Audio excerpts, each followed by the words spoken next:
വില്യാപ്പള്ളിയിൽ road നിർമ്മാണത്തിന്റെ ഭാഗമായി നിർമ്മിച്ച കലുങ്കിൽ വീണ് കാൽനടയാത്രക്കാരൻ മരിച്ച സംഭവത്തിൽ പ്രതിഷേധം ശക്തമാകുന്നു. പ്രദേശവാസിയായ ഏലത്ത മൂസിയാണ് മരിച്ചത്. യൂത്ത് ലീഗ് നേതൃത്വത്തിൽ പ്രവർത്തകർ അപകടസ്ഥലം ഉപരോധിച്ചു. പ്രവർത്തകരെ പോലീസ് അറസ്റ്റ് ചെയ്ത് നീക്കി വടകര സ്റ്റേഷനിലെത്തിച്ചു.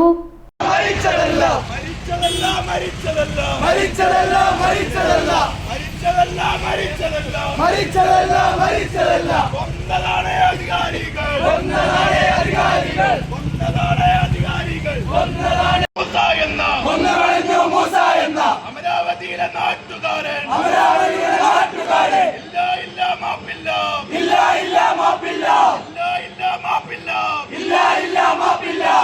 അധികാരികൾക്ക് മാപ്പില്ല.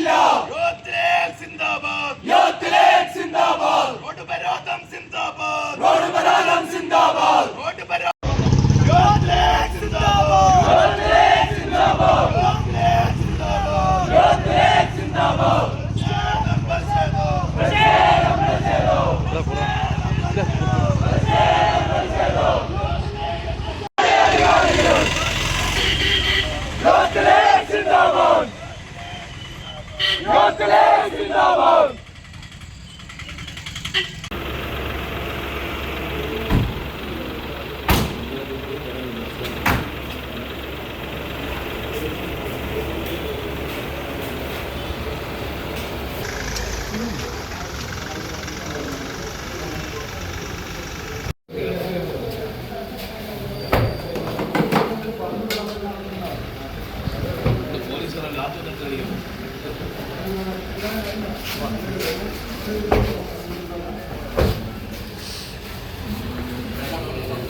ഇതുപോലെ നല്ല സുന്ദരിയായിരിക്കണം. അപ്പോ കല്യാണ പെണ്ണോ? അത് ചിറ്റപ്പന്റെ ഇഷ്ടം.